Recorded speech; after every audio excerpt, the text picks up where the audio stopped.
The sun cast a golden glow across the sprawling Crosswood estate in Connecticut, where America's business elite had gathered for what magazines were already calling the wedding of the year.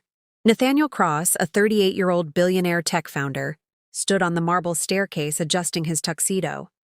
Cameras flashed outside the mansion while reporters waited for the ceremony that would unite him with socialite Victoria Langford. Everything looked perfect. Almost. Nathaniel had spent months planning every detail, but there was one thing on his mind that morning. Not the wedding. It was his housekeeper. Maria Santos had worked for the Cross family for nearly 6 years. Quiet, dependable, and fiercely protective of her 3-year-old daughter, Ivy, she never asked for favors. She simply worked hard, smiled politely, and went home. Nathaniel respected her. After Maria's husband died in a construction accident 2 years earlier, Nathaniel secretly paid for Ivy's preschool and covered their medical insurance through one of his charitable foundations. Maria never knew who made it possible. She only believed that life had finally given her daughter a chance. That morning, while wedding guests admired flower arrangements worth more than most cars, Maria quietly polished the last crystal glasses in the ballroom before leaving with Ivy. She hoped they could slip away unnoticed, but Victoria stopped her. "Maria." Her voice echoed through the hallway. Maria turned immediately. "Yes, ma'am?" Victoria smiled for the nearby guests, but her eyes stayed cold. "You missed a fingerprint on the dining room window." "I'm sorry. I'll clean it." "And next time," Victoria whispered as everyone looked away, "remember who pays your salary." Maria lowered her head. "Yes, ma'am." Little Ivy squeezed her mother's hand tighter. She didn't understand expensive weddings. She didn't understand rich people. But she understood something else. Every time the tall blonde lady talked to Mommy looked scared. A few minutes later, Nathaniel stepped outside for fresh air before the ceremony. His best man was inside handling phone calls. The photographers were distracted. For the first time all morning, Nathaniel was completely alone. Or so he thought. Tiny footsteps hurried across the stone path. He looked down. There stood little Ivy in her lavender dress, clutching a worn stuffed rabbit. She stared up at him with frightened blue eyes. "Mr. Nathan?" Nathaniel smiled warmly and knelt to her height. "Hi, Ivy, having fun?" She shook her head. Then she looked behind her to make sure no one was watching. She leaned closer. Her tiny voice barely rose above a whisper. "She hurts Mommy when you leave." Nathaniel's smile disappeared. "What did you say?" Ivy pointed toward the mansion. "The pretty lady." Nathaniel frowned. "Victoria?" The little girl nodded. "When you're gone, she pinches Mommy's arms." Nathaniel felt the blood drain from his face. "Ivy, are you sure?" The toddler pulled gently on Maria's sleeve as her mother came rushing over. "I'm so sorry, sir," Maria said nervously. "She's just pretending." Before Nathaniel could answer, Ivy spoke again. "No pretending." She looked directly into his eyes. "Mommy cries in the bathroom?" Maria's face turned pale. She quickly picked Ivy up. "We have to go." Nathaniel watched them leave. For the first time since proposing, a terrible question entered his mind. What if the only person telling him the truth was a 3-year-old little girl? Nathaniel stood frozen long after Maria carried Ivy away. The laughter of wedding guests echoed across the estate, but it suddenly sounded distant. A 3-year-old couldn't invent fear like that. Not those trembling hands. Not those tear-filled eyes. Still, it made no sense. Victoria had always been elegant, charitable, and admired by everyone in high society. She donated millions to children's hospitals, appeared on magazine covers, and spoke about kindness in every interview. Could Ivy have misunderstood? Nathaniel tried convincing himself that children sometimes imagined things. Yet one memory refused to leave his mind. 3 months earlier, he had walked into the kitchen unexpectedly. Maria had quickly pulled down the sleeve of her uniform. At the time, he'd noticed a dark bruise near her wrist.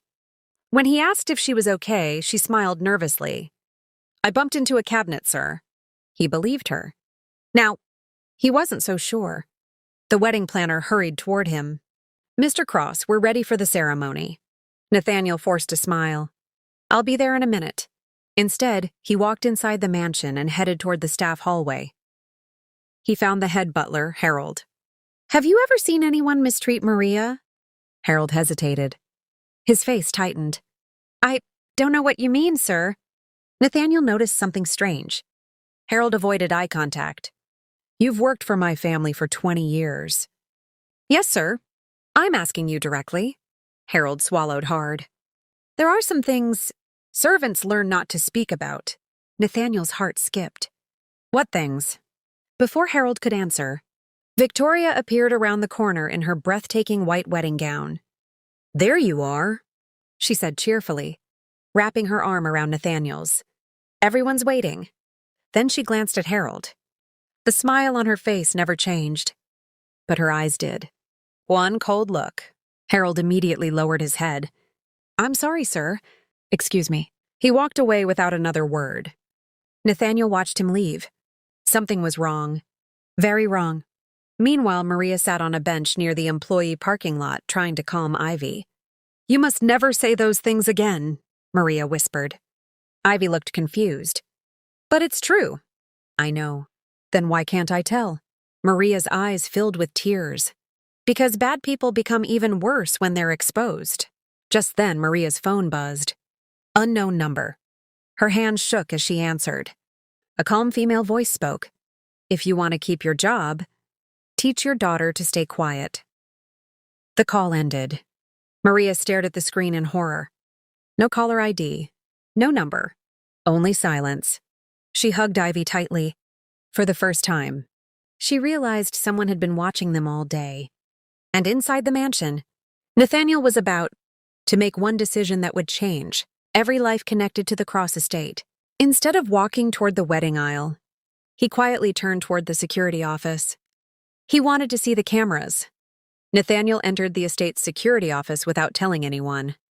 The security manager, Frank Dawson, immediately stood up. "Mr. Cross? Is everything okay?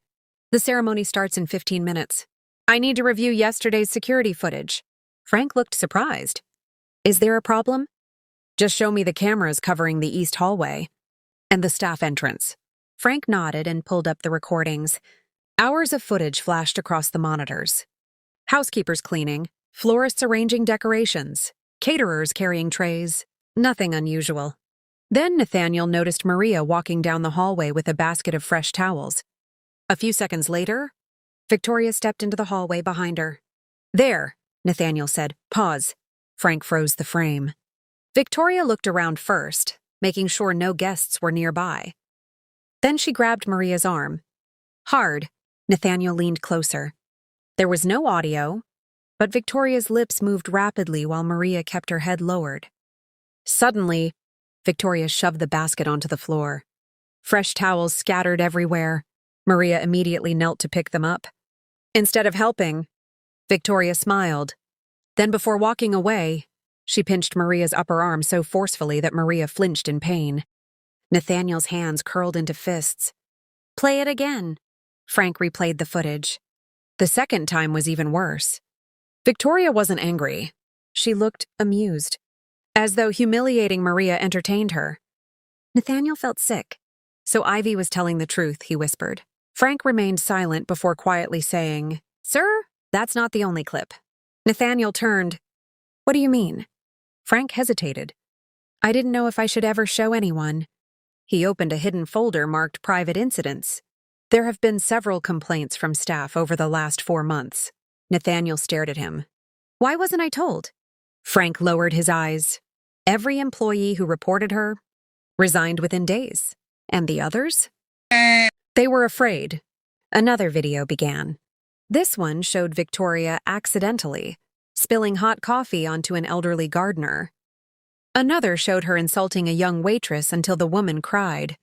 Another captured Victoria threatening a chef after discovering the flowers on her table weren't her favorite color. Each clip lasted only seconds. But together, they revealed someone Nathaniel had never truly known.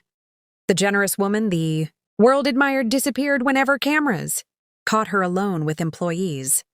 Nathaniel sat in stunned silence. Everything he believed about his fiancée was beginning to collapse. Just then, his phone buzzed. It was his younger sister, Emily. Nathan, where are you? The guests are seated. Victoria is furious. Nathaniel looked one last time at the screen. Maria was helping Ivy put on her tiny backpack before leaving the estate. The little girl suddenly looked up, straight toward one of the security cameras, almost as if she knew someone would finally see the truth. Nathaniel stood. His voice was calm. Frank. Yes, sir. Lock every security recording. No one deletes a single second. Frank nodded. Understood. Nathaniel adjusted his tuxedo, took a deep breath, and walked toward the wedding ceremony. But he wasn't going there to get married. He was going there to ask one question, in front of every guest. The grand ballroom fell silent as the string quartet began playing. Nearly 300 guests rose to their feet. Victoria Langford smiled confidently as she walked down the aisle, her designer gown shimmering beneath the crystal chandeliers. Every camera was pointed at her. She looked like the perfect bride. Nathaniel waited at the altar, but there was no smile on his face. The officiant welcomed everyone before beginning the ceremony. We are gathered here today to celebrate the union of... Nathaniel raised a hand. I'm sorry. The officiant stopped. Every guest looked at him. Victoria laughed softly, trying to ease the tension. Nathan's always been nervous speaking in public. But Nathaniel wasn't looking at her. He turned toward the crowd. I need to ask one question before this ceremony continues. The room grew still. Victoria's smile faded. What are you doing? Nathaniel ignored her. Instead, he looked toward the back of the ballroom. Maria, the housekeeper, who had been quietly helping the catering staff, froze. She never expected him to say her name. Would you come here, please? The guests whispered in confusion. Maria slowly walked forward, her hands trembling. Victoria's expression hardened. Nathan, this is inappropriate. He spoke calmly. I watched the security footage. Victoria's face lost all color. What footage? The footage of you grabbing Maria's arm. Silence. The footage of you humiliating employees. Silence. The footage of you hurting people when you thought no one was watching. A gasp spread through the ballroom. Victoria forced a laugh. That's ridiculous. Is it? Nathaniel nodded toward the large projector screen behind the altar. Frank. The security manager pressed a button. The ballroom lights dimmed. On the giant screen, yesterday's hallway footage appeared. Every guest watched in disbelief as Victoria looked around, grabbed Maria's arm, shoved her cleaning basket to the floor, and pinched her hard enough to make her recoil. The room erupted in shocked murmurs. No, it can't be. Is that really Victoria? Another clip played. Victoria yelling at an elderly gardener. Another. Threatening a young waitress until she cried. Another. Mocking a chef in front of other staff. The elegant image she had carefully built over the years crumbled. In less than 5 minutes, Victoria spun toward Nathaniel. They're lying. They've edited those videos. Before Nathaniel could answer, a tiny voice echoed through the ballroom. They're real. Everyone turned. Little Ivy stood in the aisle, clutching her stuffed rabbit. She walked toward Nathaniel without fear. Then she looked directly at Victoria. You always hurt Mommy when the nice man goes to work. Tears filled the eyes of several guests. Maria rushed forward. Ivy, sweetheart.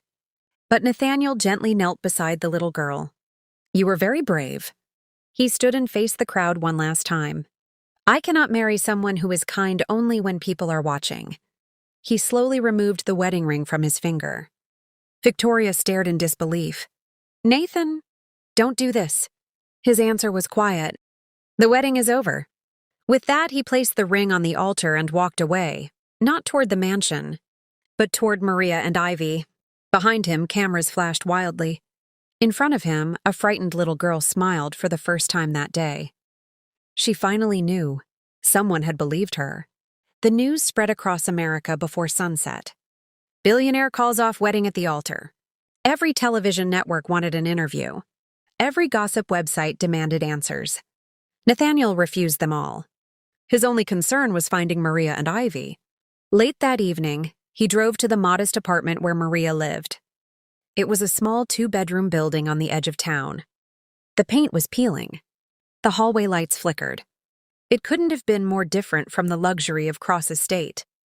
Nathaniel knocked gently. Maria opened the door, her eyes swollen from crying. When she saw him, she looked frightened. "Mr. Cross, if you're here to fire me, I understand." Nathaniel shook his head. "I'm here to apologize." Maria stared at him in disbelief. "For what?" "For not seeing what was happening under my own roof." She lowered her eyes. "You couldn't have known." "I should have." Silence filled the room. Finally, Nathaniel asked the question that had been weighing on his heart. "Why didn't you tell me?" Maria took a deep breath. "Because people like me don't accuse people like her." Nathaniel frowned. "What do you mean?" She looked around her tiny apartment before answering. "My husband died believing hard work was enough." Her voice cracked. "I learned something after he was gone. The rich are believed. The poor are questioned." She walked to the kitchen and opened a drawer. Inside was a small envelope. She handed it to Nathaniel. It contained photographs, pictures of bruises on her arms, a cracked phone screen, a torn work uniform, and one handwritten note. "If you ever tell Nathan, you'll never work in this town again." Nathaniel felt sick. "Victoria wrote this?" Maria nodded. "She never hit my face. She knew bruises on my arms could stay hidden." Tears rolled down Nathaniel's cheeks. "I failed you." Maria gently shook her head. "No. You believed my daughter. Nobody else ever did."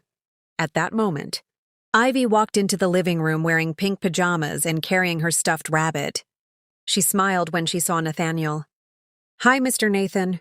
He knelt and smiled back. "Hi, sweetheart." She climbed onto the couch beside him. "I thought you were going to marry the mean lady." "So did I," Nathaniel admitted softly. Ivy reached out and took his hand. "But good people can change their minds." Nathaniel couldn't hold back his tears. In all his years of building billion-dollar companies, no board meeting, no business deal, and no award had ever taught him a lesson as profound as the words of a 3-year-old child. Before leaving, he handed Maria a small envelope. "I'd like you to open this tomorrow." The next morning, Maria unfolded the letter with trembling hands. It wasn't a paycheck. It wasn't a donation. It was an official offer. Director of Employee Care, Cross Foundation. The salary was 3 times what she had earned as a housekeeper. Full health benefits, a college savings fund for Ivy, and one handwritten sentence at the bottom. No one who protects others should ever have to live in fear again. Maria broke down in tears. For the first time since losing her husband, she felt hope instead of fear. 1 year passed. The story that had once dominated headlines slowly faded from the news. But inside Cross Enterprises, everything had changed. Nathaniel kept the promise he had made to Maria. Every employee, from the janitors to senior executives, was treated with the same respect. Anonymous reporting systems were introduced. Mandatory workplace kindness training became company policy. Managers who abused their authority were dismissed immediately. People no longer feared coming to work. They felt valued. The company became known across America as one of the best places to work.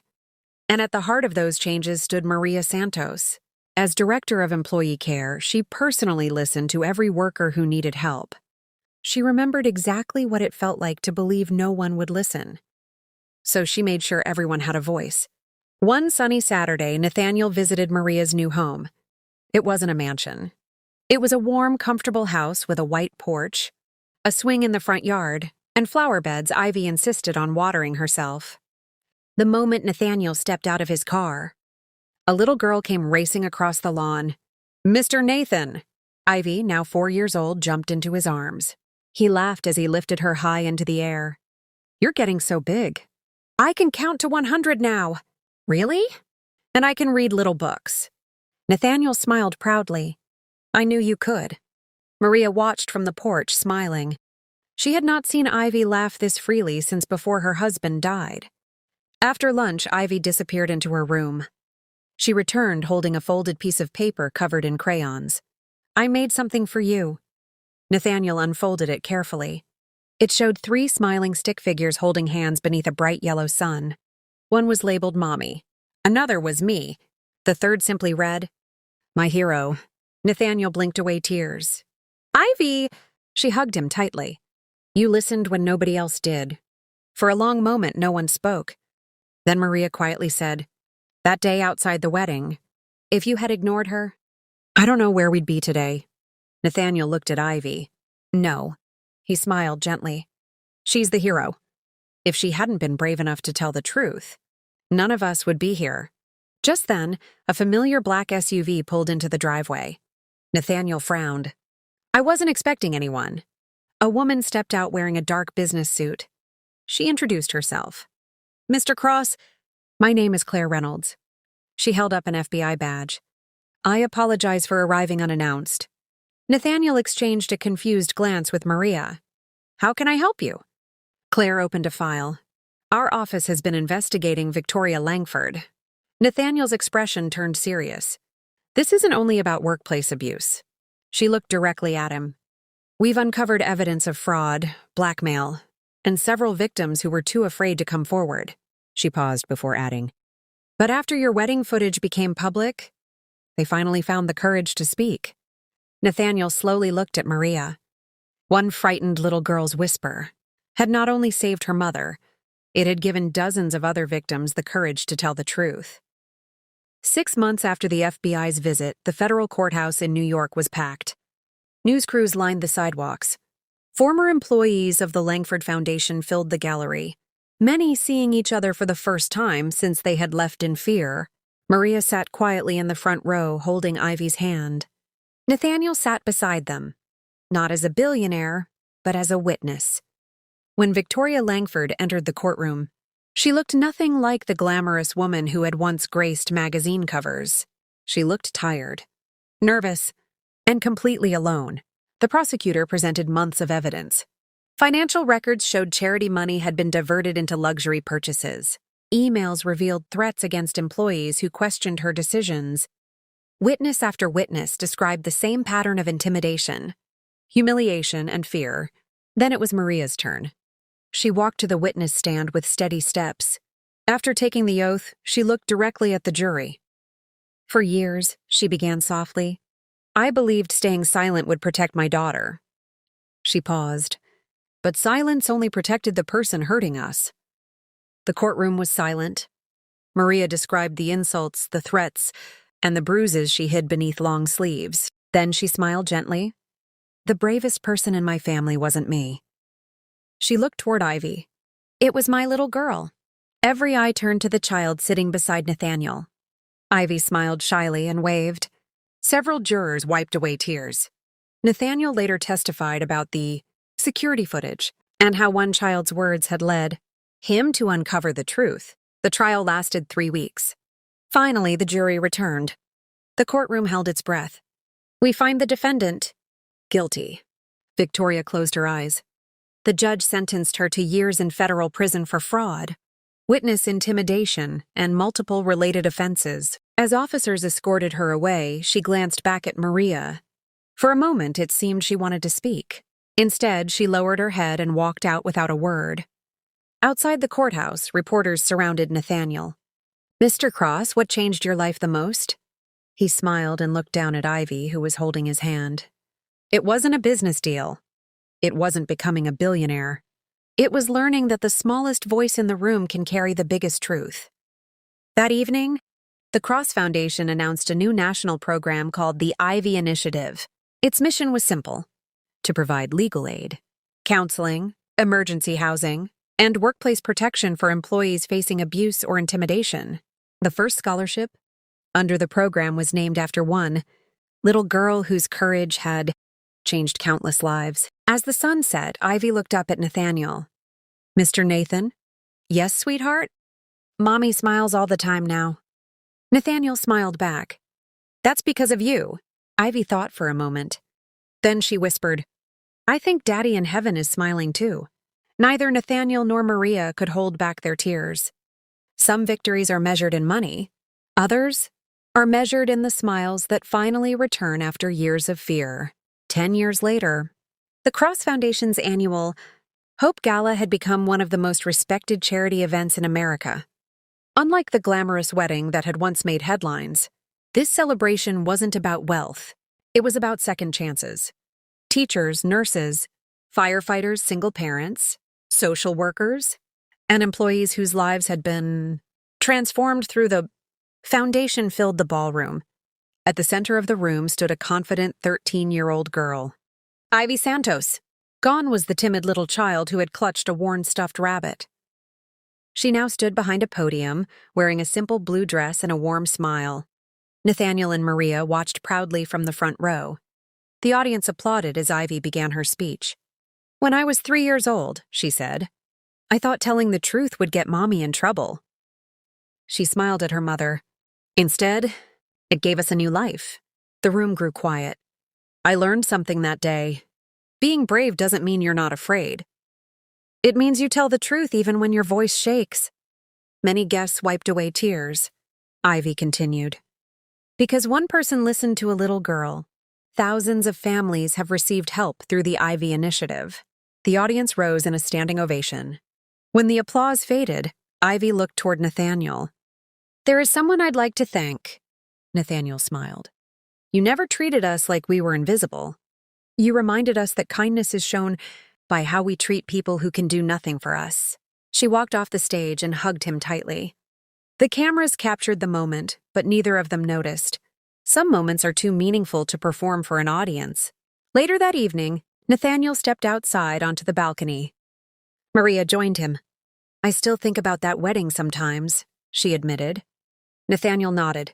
"So do I. Do you regret walking away?" He smiled as he watched Ivy laughing with other teenagers inside the ballroom. "Not for a single second. If I had married the wrong person, I would have missed becoming part of the right family." Maria's eyes filled with tears. She squeezed his hand. "Thank you for believing my daughter." Nathaniel looked through the window at Ivy. "No," he smiled. "Thank her. She taught me that the loudest lies often come from powerful people. But the most important truths sometimes come from the smallest voices." As the gala ended, Ivy found the old stuffed rabbit she had kept all those years. She placed it in a glass display at the foundation's entrance, with a small plaque beneath it. This little rabbit belonged to a 3-year-old girl who chose courage over fear. May everyone who enters here remember that one honest voice can change countless lives. Every visitor who read those words paused for a moment. Some smiled, some cried, but all of them left believing the same simple truth. Real heroes aren't measured by their wealth, fame, or power. They are measured by the courage to protect others, even when they're small enough to be overlooked. The end. If this story inspired you, please like, subscribe, and share it with someone who needs a reminder that every person has unique gifts. Your support helps us share more heartwarming stories that inspire hope, kindness, and perseverance.